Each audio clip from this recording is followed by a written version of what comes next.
I feel bad because I know you guys are so into the Olympics, and I'm really just waiting for it to be over so that I can have Brooklyn Nine-Nine. You know what you should read. You know what you should read. You know what you should read. It's time for What You Should Read, the podcast all about the titles you need. Join 3 book lovers and a guest as they cover all the best new titles to enjoy with your tea. I have that, but I haven't read it yet. Hi, I'm Julia. I'm Rachael, And I'm Kelly. And this is What You Should Read. the podcast where we should all over our books. I have to say, these Olympics are killing me. This is the hardest Olympics I've ever competed in as a viewer. Just getting up early every day. Peacock, I can see everything in real time, and it's too much. Yes. I mean, I feel like just trying to be unspoiled should be an Olympic event in itself. Yes, that's what I mean. Like, that's why I wake up so early to catch the gymnastics, because otherwise it's going to be on Twitter. Right. It'll be ruined.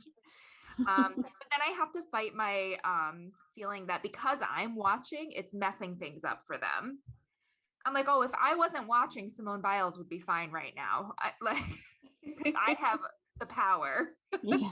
It's like, I'm going to leave the room for the beam routine. Yes. And then come back for bars, but I'll only stand in one corner of the room. Yeah.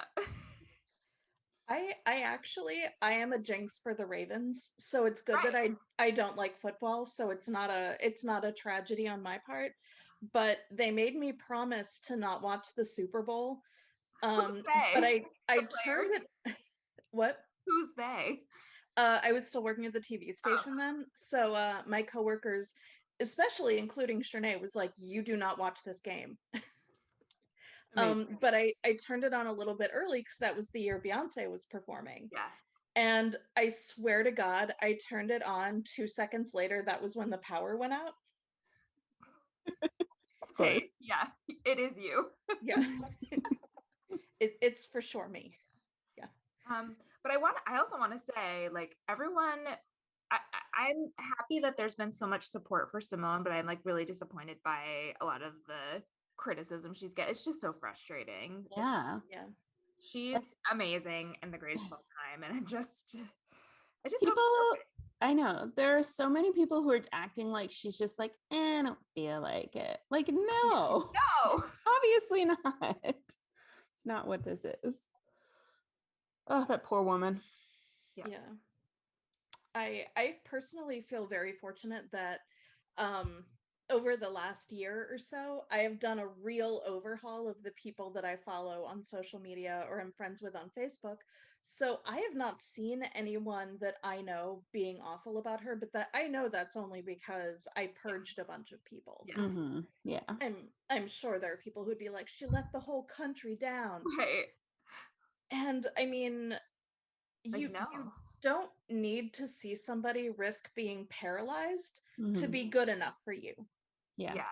And if you do, your life is bad. And she posted this really interesting story on her Instagram about the twisties, which is what she is dealing with right now, which is a very real, it's kind of like the yips in other sports, but it's way more dangerous because they're doing gymnastics. So if a gymnast gets the twisties, they could severely injure themselves. Right. And she posted this really interesting story, and it was just like, yeah, for all you know-it-alls out there, like, here's what's going on. And if she had competed, she would have brought their scores down because she has the twisties.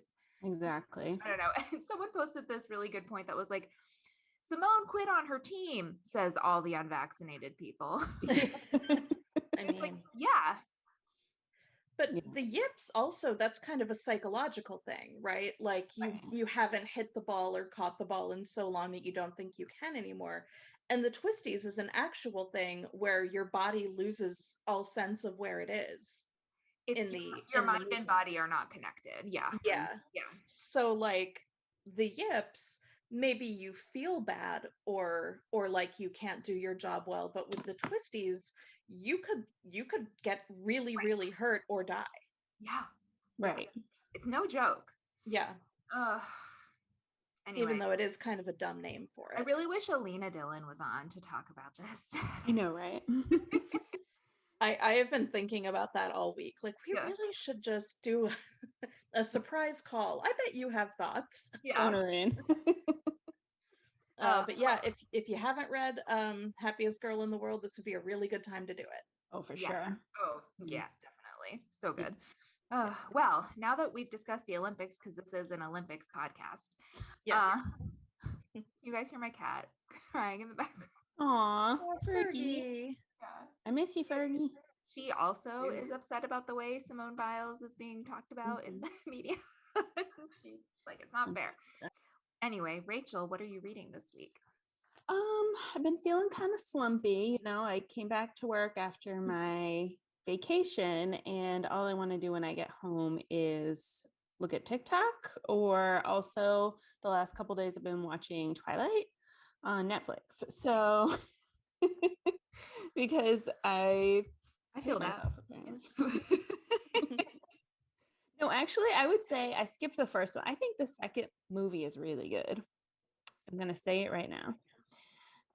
But yeah, I'm kind of in a few books. I am reading our book club book, The Sparrow by Mary Doria Russell. I'm not super far into it. I'm like 60 pages, but so far it's really good. I'm also reading on my Kindle The House in the Cerulean Sea, which a few nights ago I started because I was like, I need a feel good read, because The Sparrow is kind of not a feel good read. Yeah. It has a lot of, drama and emotion. And I know that House in the Cerulean Sea is considered kind of like a warm blanket read, is what I've heard. And it's cute so far. I like it.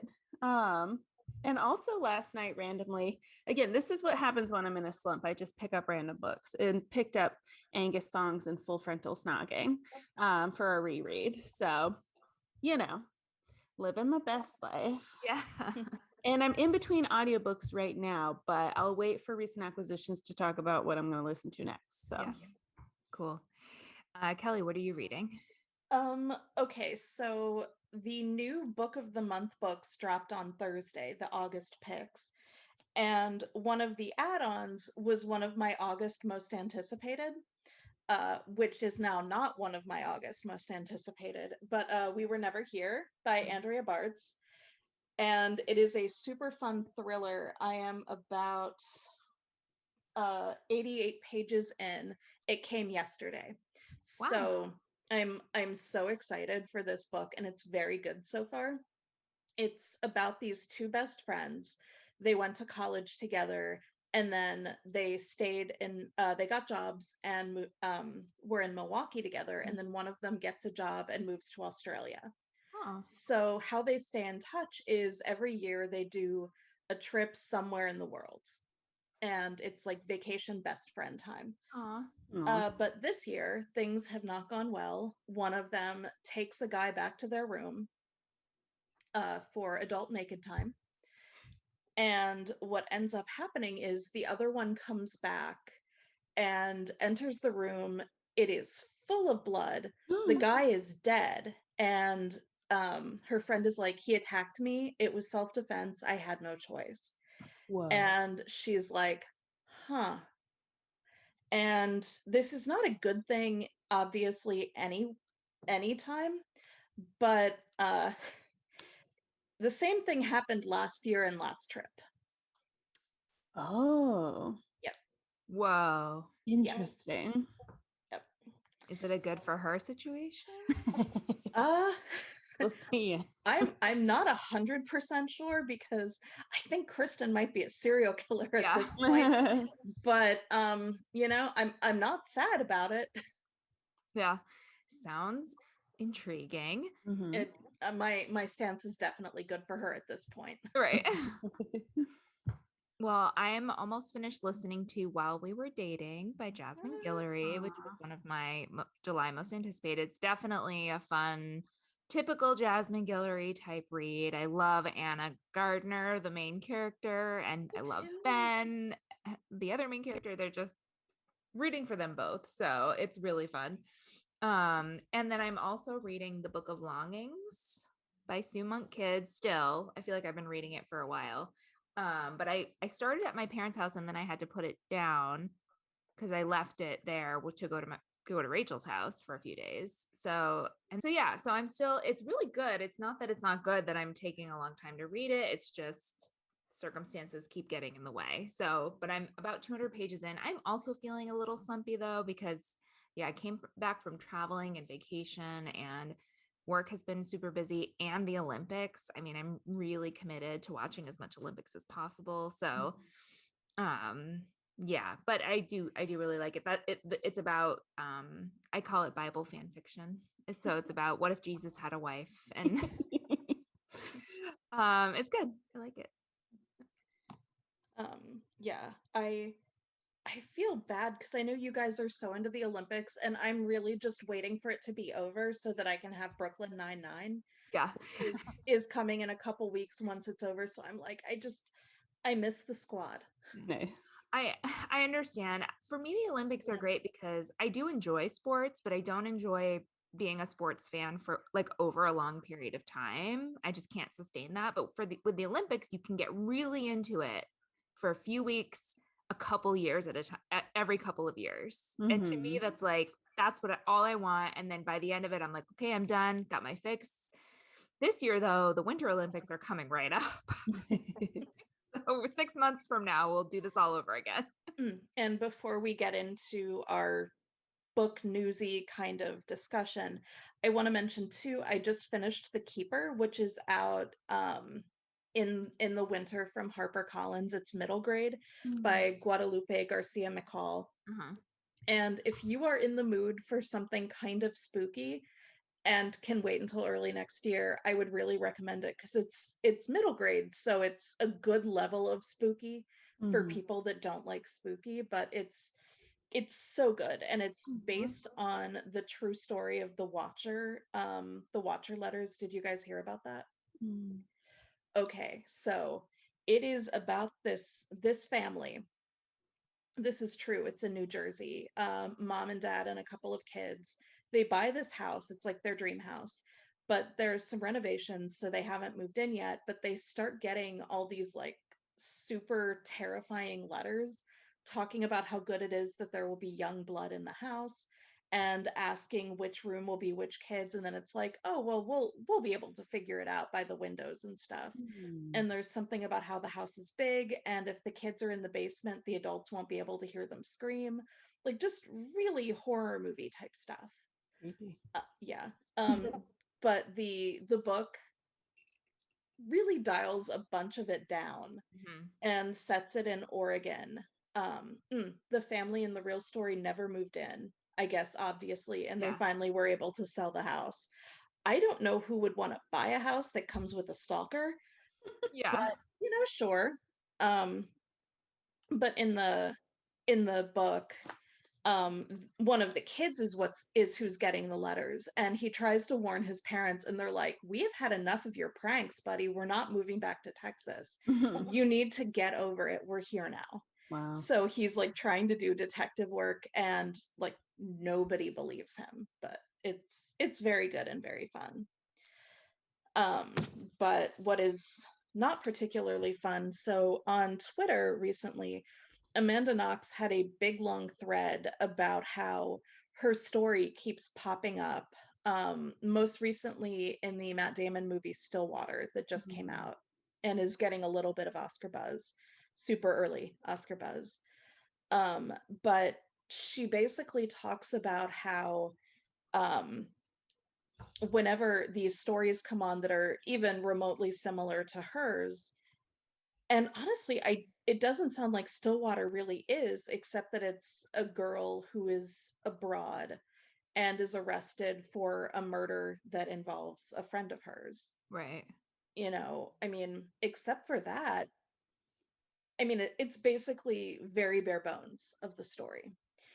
But whenever it does happen, it puts her name, her face, and her story in again. And usually Meredith, who was the victim, the one who was murdered, is generally not mentioned. The person who actually killed her is not mentioned. And although they do talk about Amanda Knox being arrested and imprisoned for the murder, they generally do not mention and later she was acquitted, and she is now a free citizen. And it's something that I find really interesting, because as someone who really loves ripped out of the headline stories, I know that I've bought at least one book based on the Amanda Knox story, and there we go again. Yeah. It's always the Amanda Knox story. Yeah. She has a book out, right? She wrote a book. She does. Yeah. And there's a documentary that she participated in on Netflix. So there are like actual true versions of this story. Didn't that documentary kind of make it seem like she did it at the end? I have not actually seen the whole thing. I don't remember if it's the one I'm thinking of, but I remember she was like interviewed for it, and then at the end it's kind of like they leave you feeling like, well, maybe. And I'm just like, what? Oh my gosh. Wow. Oh God, I would be so mad. It's like I finally participate in something and you jerks. I could be wrong about that, but that it could have been a fictionalized thing. Maybe it wasn't the documentary, but I don't know.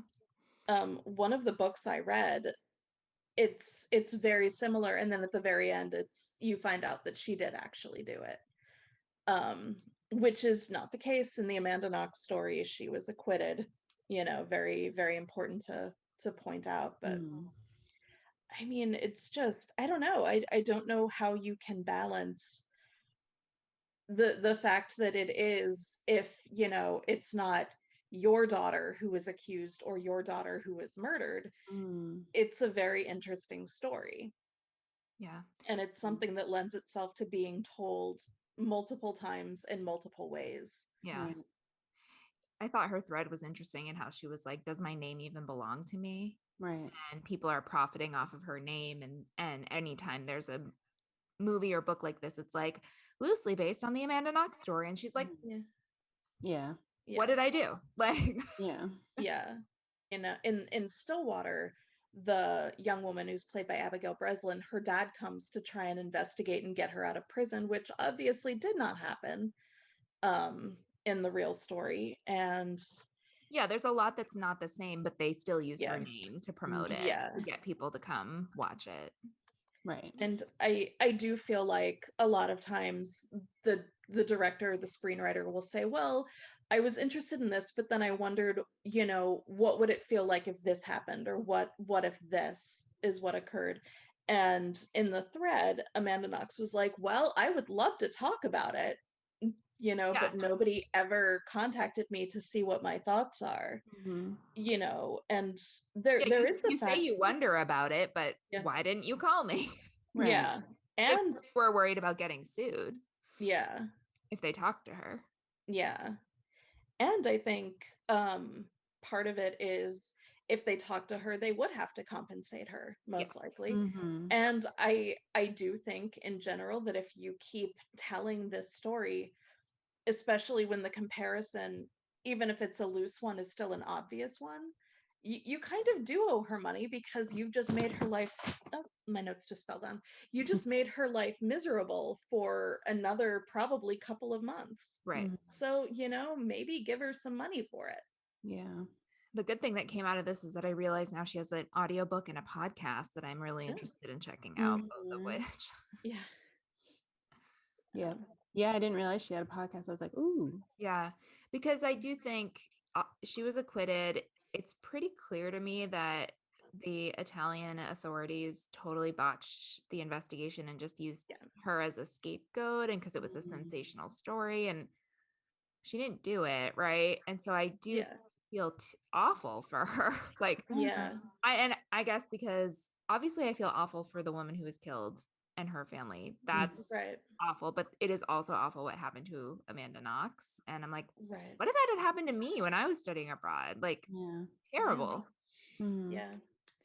And I do think a lot of times in crimes like this, it is the murderer's name, or in Amanda Knox's case, the accused name, that we hear so much about, and the victim's name tends to get forgotten, which is awful and not okay. Yeah, true. But it is also today, the day we tape, it is National Friendship Day. And we are very lucky to have each other, but also to have great friends of the pod like Lisa and Kathy and our friend Janine, who gave me a whole ton of audiobook recommendations for the Libro FM summer listening challenge that have been tweeted out. So, Aw. and of course, Ben and Keith and everybody at Movies and a Meal. So, Yeah. a lot of great friends. All right, next we are going to talk about our recent acquisitions, where we talk about the books we have recently bought, borrowed, or been given. So Kelly, why don't you start us off? Okay, I got We Were Never Here by Andrea Bartz in my Book of the Month box. Very exciting. I also got The Inheritance of Orquidea Divina by Zoraida Cordova, which sounds really good, kind of practical magic-y. Nice. This family has some sort of psychic gift, I think, or maybe kind of magic. I'm not sure. It looks amazing, and I'm happy to see what comes. Not a Happy Family by Sheri Lapena. It is thriller season, and give me all of them. And then I did end up. We were doing a whole bunch of texting should-heads about the book of the month, and I was like, I don't know. Do I want to get the Heart Principle? Do I not? And then I thought, you're so close to BFF status, just get it. So I did. Nice. This is how I talk myself into everything. And we also got a new batch of Libro FM e-listening things to get. So they dropped right after midnight, and I was still kind of awake at 11:30. So I'm like, I'm gonna just try and stay up. And one of the books was Apples Never Fall by Liane Moriarty. Yay! Yeah. So I'm like absolutely thrilled. I did not think we would get it, like, at all. And then I texted you guys, but you were sleeping like normal people. So I didn't get a fun reaction till this morning, but you guys were psyched too. And then also I got A Slow Fire Burning by Paula Hawkins, which is more thriller season. Yep.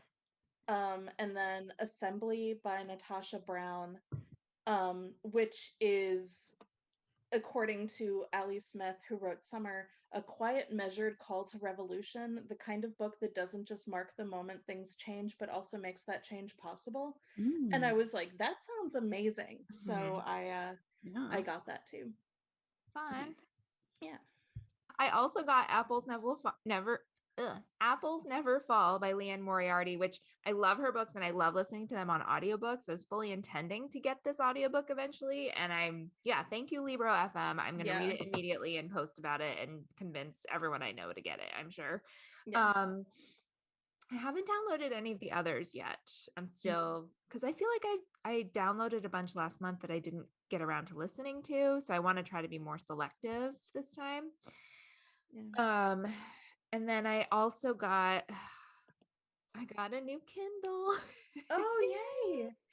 So the Oasis. Yeah, I got the Oasis. Okay, so here's what happened. So we were home and Rachael and I had just finished reading the Jodi Picoult Wish You Were Here, which doesn't come out until November, but we had the e-arc. Thank you to her publicist and thank you to Kelly for getting it for us.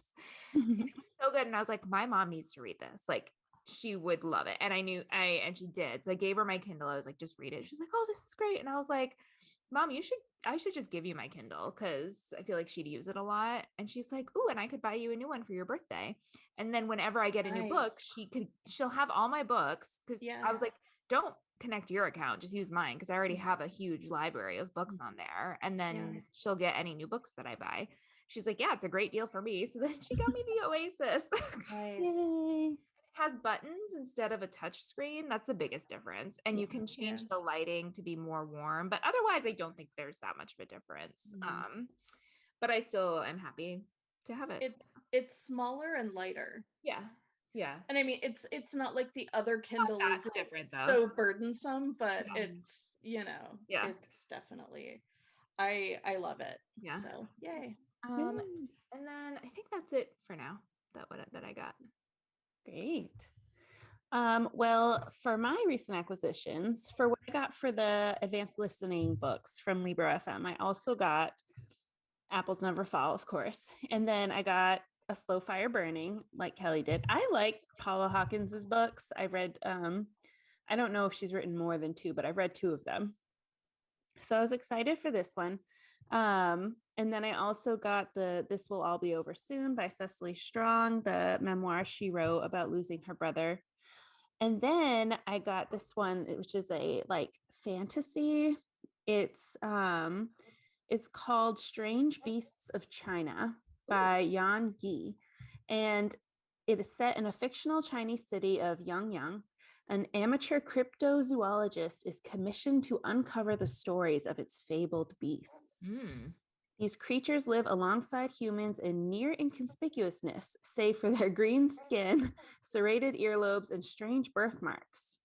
It sounds very like literary. Like they talk about how it gets very existential, but it's also very whimsical. And it sounded very interesting. So I got it. Yeah. Awesome. And then I also got a new Kindle. I got the paper. Thank you. I got the new Paperwhite. I had only ever used a Fire before because they're cheap. And when I first started reading Kindle books, I didn't know how much I would like it. So I just got the cheap one. But I really like reading on my Kindle, and e-arcs are really, easy to get. So I got a new one. And then I went to this library sale a couple weeks back, and it was just, it was one of my vacation days that I didn't have anything else planned. And I just kind of wanted to have a day all to myself. So I drove out to the coast and went to this cute little town library sale, and I got 5 books. So the first 4 are from the Georgia Nicholson line of books. Angus, Thongs, and Full-Frontal Snogging is the first one. Like I talked about that in what I'm reading now. And I got that one, I got the second one, and then I got the 4th and 6th ones. So kind of random number, but I also already have the 3rd one. I used to have almost all of them, but I think between moving a bunch and everything since high school, a lot of my books either got donated or sold or whatever. So happy to get those. And then I also picked up Ahab's Wife, the Stargazer. So this book is by Sina Jeter Nasland. I don't know if that's how you pronounce it. So apologies if I pronounced it wrong, but it is about, it's a novel about a woman who is married to Captain Ahab from Moby Dick. She is very briefly mentioned in Moby Dick, but this is a big honkin' book all about her. And she, apparently the opening line of this book is, Captain Ahab was neither my first husband nor my last. And it sounds like she lives very eccentric, dramatic life. So I'm really excited to read that. Wow, I have that, but I haven't read it yet. I love that you say that at least once an episode. I know, it's great. Okay, well, it sounds like we got some great books this month.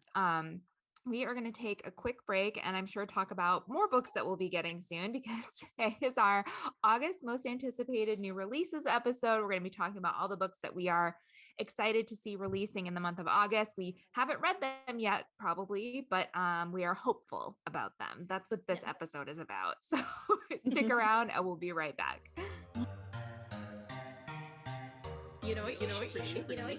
And we are back. And today is our most anticipated new releases for August episode. But first, we must see how we did in July with our July most anticipated.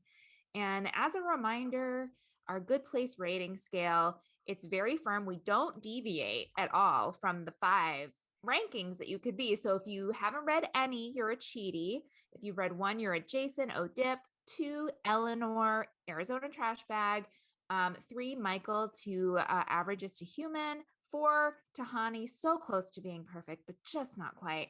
And then 5, if you read your 5, then you are a Janet, perfect in every way. So those are our, that's what you can be. Those are the only options. So Kelly, for July, you read or you anticipated that you would read Rise to the Sun by Leah Johnson, Where the Briars Sleep by Emma Bevan, Dear Miss Metropolitan by Carolyn Farrell, Razorblade Tears by S.A. Cosby, and Falling by T.J. Newman. So, Kelly, how did you do for July? I read 4 of mine and I think 2 from yours. So I believe that makes me a neutral Janet. End of conversation. Okay. That wasn't one of the options, but shut up, Glenn. What? I said shut up, Glenn. Glenn. All right, moving on. Good job. Rachel. I love you. I'm sorry. Sure. Okay, Rachel anticipated Dead by Dawn by Paul Dwyron, The Comfort Book by Matt Haig, Everyone in This Room Will Someday Be Dead, Emily Austin, After Love by Tanya Byrne, and The Women's March by Jennifer Cheverini. So Rachel, of those 5, on your 5-point rating scale, how did you do? I only read 1, so I'm a Jason O'Dip. I read Dead by Dawn by Paul Dwyron, 5 stars. I loved it. I did pick up a couple of other ones, and I'm gonna wait for the bonus episode to talk about what they are. But yeah, I do own a few of them. But I haven't read them yet. Yeah, nice. I also started reading that Paul Dwyron series in Maine, and it's really good. I can't wait to read the whole thing. Okay, well, I anticipated While We Were Dating by Jasmine Guillory, which I'm currently in the middle of, Incense and Sensibility by Sonali Deb, A Psalm for the Wild Built by Becky Chambers, The Rehearsals by Annette Christie, and Appleseed by Matt Bell.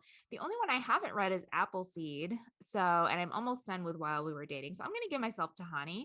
Nice. And I will say, the Becky Chambers was definitely my favorite by far so far. It's just so good. I can't wait for the rest of the series. It's about a monk and a robot, and it's set in this kind of a utopian future where we have figured out how to not ruin the earth. And there are robots that became sentient, and they were like, we're done working for you humans. And the humans were like, okay, do what you want. And so it's just sort of like the opposite of what usually happens in those kinds of books. But now the robots have come back and are like, what's going on, guys? So it's really interesting and just typical Becky Chambers humorous sci-fi with like a heart of gold. So I loved it. Nice. Yeah. All right. I really liked The Rehearsals, by the way. Yes. So good. The Rehearsals was so good. A huge, not a surprise, but I hadn't read anything by her. I think it's her debut. It might be. No. Yes, yeah. It is. Yeah. So yeah, loved it. The time loops were well done. Not too many, not too few, just right. So I can't wait to see what she reads next. I did enjoy Incense and Sensibility, but it wasn't my favorite of the series, I will say. So, yeah. All of mine were really good. Falling is the most fun. Rise to the Sun, just super, super fun. Razorblade Tears, Rachel, I know you got it because I was talking about it from Book of the Month. It's really good. It is super intense. Okay. And kind of bloody. So doesn't bother me.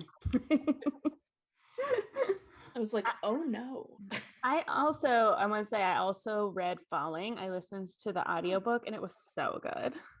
I can't wait. I am going to listen to that one. And we bought it for our mom and she read it in like a day. Yeah, she loved it. Good. Yeah, I had the best time with that one. So yeah. Okay, well, I'm going to start with you, Rachel. What is your first most anticipated new release for August? Okay, this one's kind of funny because it releases on August 3rd, this Tuesday that the episode drops. And it's actually one of the Book of the Month picks for August. But I skipped this month for some reason. Well, I know why I skipped this month because I'm on a book buying ban kind of. But I really want to read this. So it's Once There Were Wolves by Charlotte McConaughey. And this person also wrote a book called Migrations, which I see all the time in the bookstores and I always want to pick it up and I never do for some reason. So I feel like I need to just buy both of them and do like a double feature on her because they both sound really good. So this one, Once There Were Wolves, it is set in the Scottish Highlands, which is fun.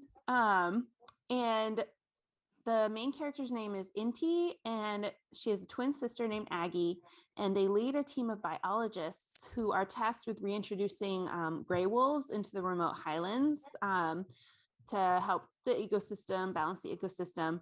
And she is hoping to not only heal like the landscape, but also like heal within. So apparently there's something that happened in their past that was bad, and that happened in Alaska. So I'm hoping there's some flashbacks because I also love books set in Alaska. But it just sounds really good. It's described as propulsive and spellbinding, so probably one of those ones that you can't really put down. And it is an unforgettable story of a woman desperate to save the creatures she loves if she isn't consumed by a wild that was once her refuge. So it sounds like super intense and really good. That sounds really good. Yeah. Cool. Okay, Kelly, what's your first new release for August that you're anticipating? Okay, so first of all, I just want to say that We Were Never Here comes out August 3rd. Also, almost all of my picks come out on August 3rd, making it a very expensive Tuesday. Yes. Probably, honestly, the most expensive Tuesday. But my first one is A Lesson in Vengeance by Victoria Lee. It is a dark, twisty thriller about a centuries-old, ivy-covered boarding school haunted by its history of witchcraft and two girls dangerously close to digging up the past. The dangerous romance and atmospheric setting makes it a perfect read for fans of dark, like basically boarding schools. Dark academia. Yes. Yeah. And it sounds so fun. Cool. Yeah. That sounds like a Books and Lala Yes. club pick. Okay, my first pick is The Paris Connection by Lorraine Brown. So this is one that Claire Hanscom from the Britlit podcast told us about when she was on our podcast, and it came out in the UK, I think earlier this year, but it's a US release in August, so it counts. But this is the one where a woman and her boyfriend are on the train going to Amsterdam for like a wedding or some event, and then they don't realize that the train is scheduled to separate and like go off in different directions, which happens a lot. And so she ends up in Paris without him, and like without her phone and without like any money or luggage. She's like, and she like obviously like meets this Parisian guy, and like they're wandering the city together all day. Sounds like a cute rom-com, and I've just been anticipating this one coming out. I have the arc from NetGalley, so hopefully I'll get to read it soon. And I think it publishes at the end of August. I think it's like August 27th from G.P. Putnam's Sons. Nice. Yep. Cool. All right, Rachel, what's your next pick? So my next pick also comes out August 3rd, and it is called The Wild Ones by Nafisa Azad. And it's described as a thrilling feminist fantasy. So it's about a group of teenage girls who are endowed with special powers who must band together to save the life of the boy whose magic saved them all. So what happened was there was this girl, Paheli. She was betrayed by her mother and sold to a man in exchange for a favor. And when she escapes, she runs headlong into this boy with, quote, stars in his eyes. The boy, as battered as she is, tosses Paheli a box of stars before disappearing. So from these stars, she gets these powers from this place called the Between, which is a place of pure magic and mystery. And now what she does is she collects girls like her, ones that, are in a hopeless situation, and they travel the world helping people, helping save other girls from similar fates. And then there comes this time when they realize the boy who gave them the stars is in danger and they have to help him. So that sounds amazing. Sounds right up your alley. Cool. Yeah. Kelly, what's your next pick? Okay, so this I think is the Kellyest book that has ever Kellied. It is also out on August 3rd. It's called I Kissed a Girl by Jeanette Alexander. And it is about a horror actress who falls in love with the makeup artist for her newest creature feature. Aww. And everything about this is for me. Wow. Nice. That sounds really good. Yeah, it does. I'm so happy. Very Kelly. Okay, my next pick comes out August 3rd. It's from Dutton Books, and it's Holdout by Jeffrey Kluger. This is a person alone in space book. So it's been compared to The Martian. It doesn't feel like as funny as that book. It feels a little more serious, and I'm a little nervous about this one. I've seen some reviews where I'm like, I don't know, but I'm gonna make my own determination because I do really like the premise. Just sounds so for me. So it says Wally Beckwith is a model astronaut. She graduated at the top of her class from the Naval Academy, had a successful career flying fighter jets, and has spent more than 300 days in space. So when she refuses to leave her post aboard the International Space Station following an accident that forces her fellow astronauts to evacuate, her American and Russian colleagues are mystified. For Wally, the matter at hand feels all too clear and terrifying for her to be worried about ruining her career. She is stuck in a race against time to save a part of the world that seems to have been forgotten, and also the life of the person she loves the most. She will go to any length necessary using the only tool she has to accomplish what she knows is right. So she basically stays in protest against something. I don't know what, but it sounds cool. It sounds incredible. So I'm excited. Nice. Yeah. Great. Well, my next pick comes out August 24th. It is called Beyond the Mapped Stars by Rosalind Eves. It is a historical fiction. It is about, takes place in the late 19th century, and it follows a 17-year-old girl, Elizabeth Bertelstein, who comes from a Mormon family and who dreams of becoming an astronomer, but she knows like that's not, accepted in, the Mormon, Right. her Mormon community. And she unexpectedly finds herself in Colorado. She's tempted by the total eclipse of the sun that's about to happen and hopes to meet up with some other female scientists in the area that she's admired. And it just sounds like a self-discovery kind of book. There's a romance in it. And she's trying to make her own way in the world. And it just sounds so good. Aww. It does. All right, Kelly, what's your next pick? Okay. This one, I guess, is like the least surprising. Also out on August 3rd is the new Stephen King, Billy Summers. Of course. I didn't know he had a new one coming out. Yes, on Tuesday. Totally coincidentally, I have taken Tuesday off work. Just gonna hang out. That's so great for you. Lucky. Just hanging out with Billy Summers. And it is a part war story, part love letter to small town America and the people who live there. And according to the synopsis, Billy Summers is a man in a room with a gun. He's a killer for hire and the best in the business, but he'll do the job only if the target is a truly bad guy. And now Billy wants out, but first there is one last hit. Billy is among the best snipers in the world, a decorated Iraq war vet, a Houdini when it comes to vanishing after the job is done. So what could possibly go wrong? How about everything? So, I mean, I feel like we didn't really need how about anything because everything, because I feel like what could go wrong? It's like, well, now I know. I know. But it sounds really good. I love his books anyway. And it's one of his shorter ones, but it's 527 pages, so still pretty long. Yeah. But short for Stephen King. Yeah. Super for him. Yeah. Nice. And held himself back this time. Yeah. Yeah. I have pre-ordered it for my Kindle, so I'm honestly debating maybe taking a nap after work and then waking up and just, hanging out all night with Billy Summers.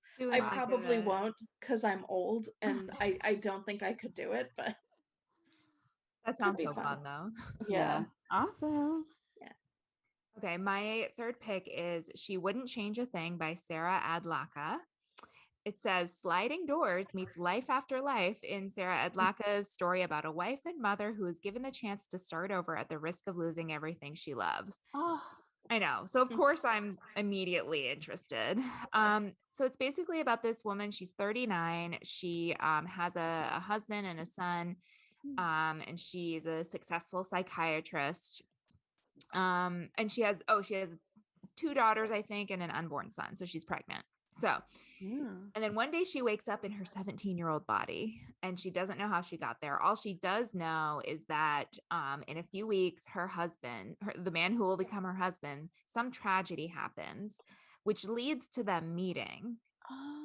So she's like, can I change that and make it so that doesn't happen, but still like we still meet and like fall in love and have the family that we have?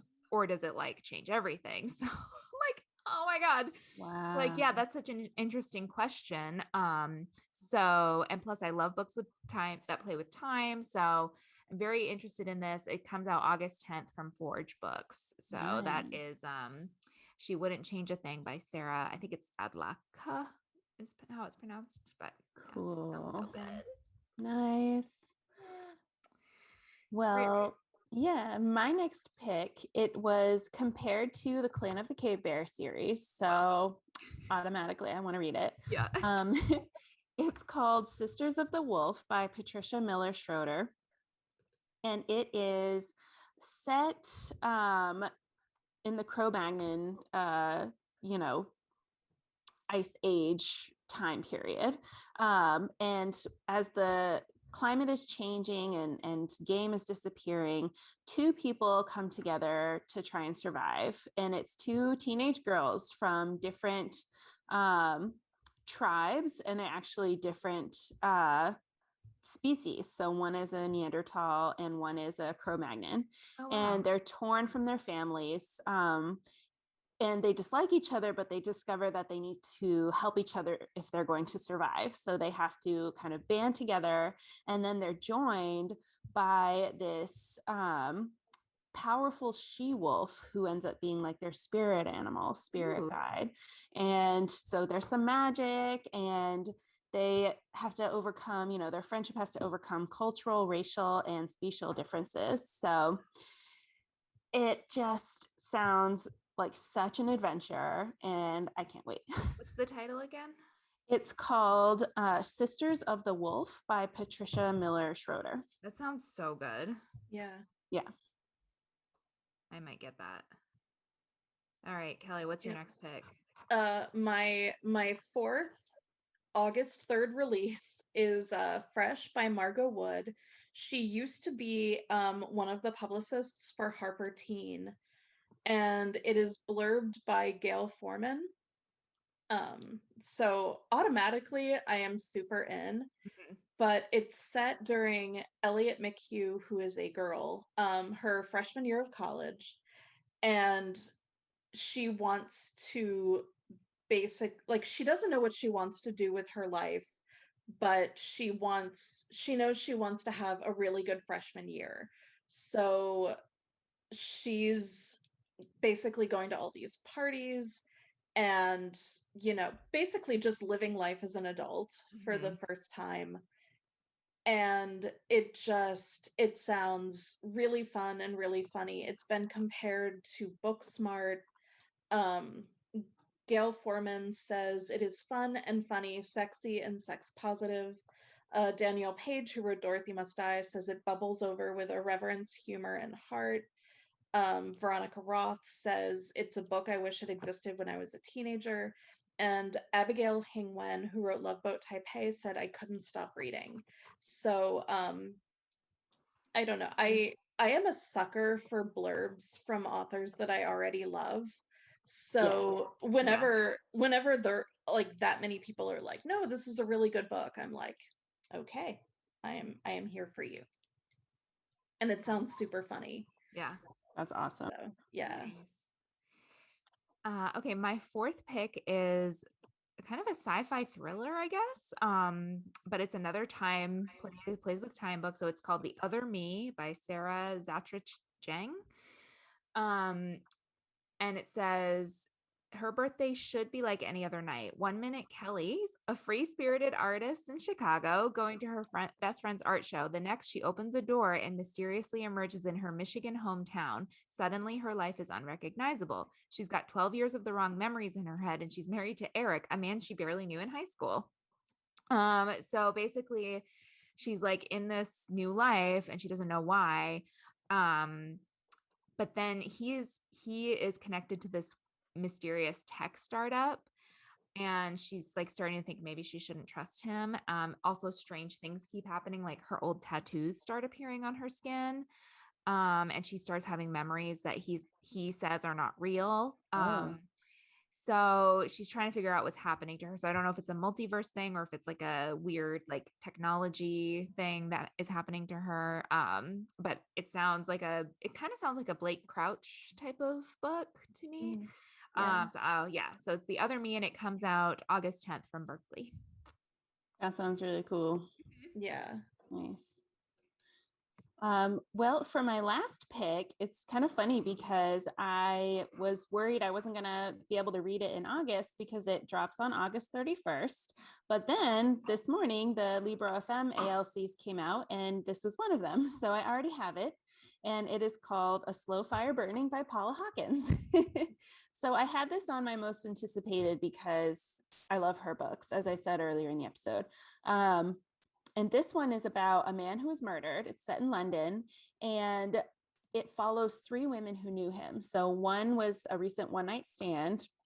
Another one is an aunt who's also already grieving the loss of another family member. And then the third woman that it follows is his nosy neighbor. So sounds like a typical Paula Hawkins, unreliable narrator type of book, and I'm here for it.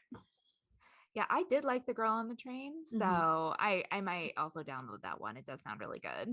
Yeah. You would probably also like her book about, what's it called? Something Into water. the Water. Into the Water. Yeah, Okay. that was really good too. Okay. Yeah. Cool. I have that, but I have not read it yet. I did also love The Woman in the Window, though. Oh no, Girl on the Train. Girl on the Train.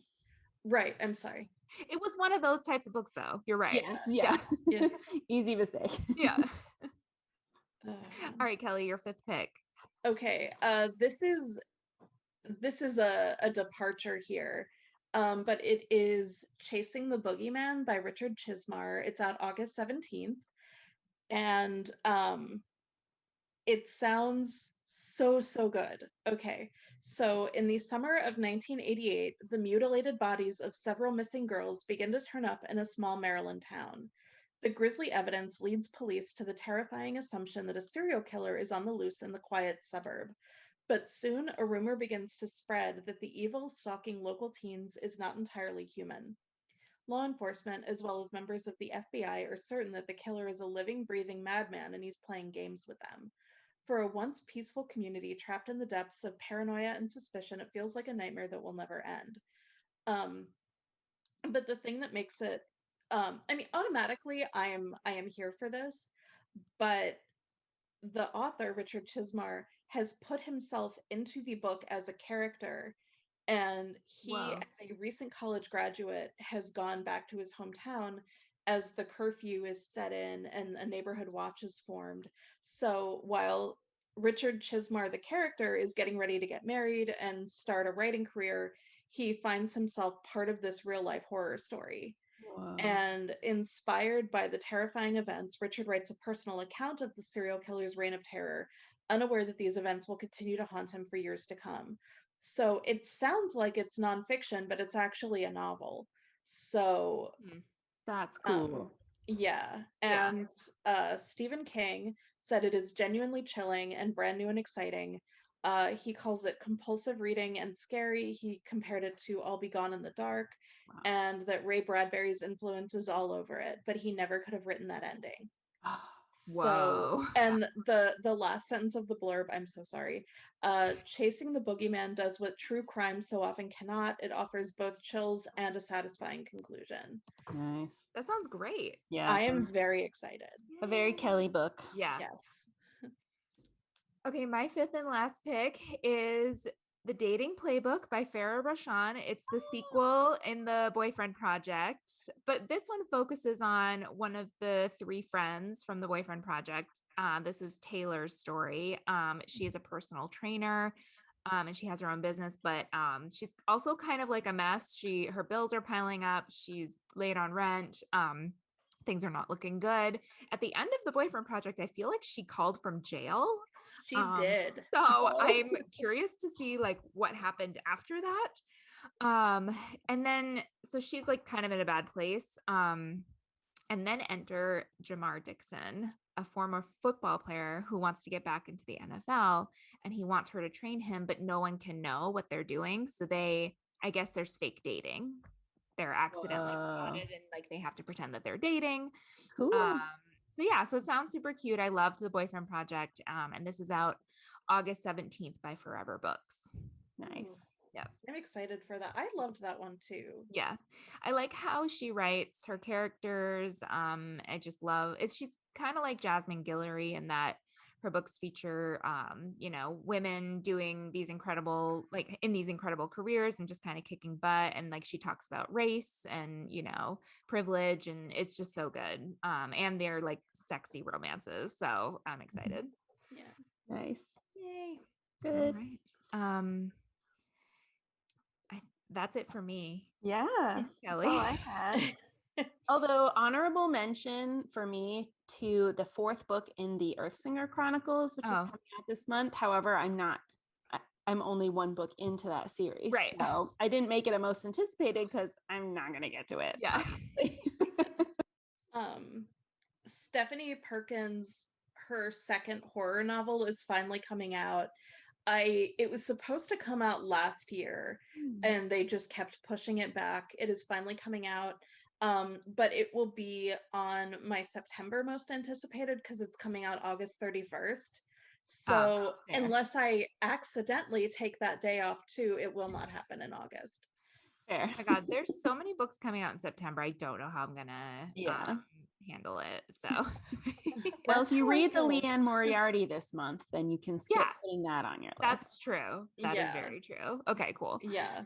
And I feel like that would have been one of my September most anticipated too.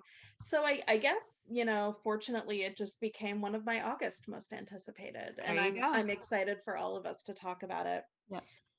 And I believe all of these are or soon will be available on Libro FM, except for Apples Never Fall, which will be next month. And if you don't have a membership, you can get your first month 2 books instead of 1 with the promo code What You Should Read, all one word.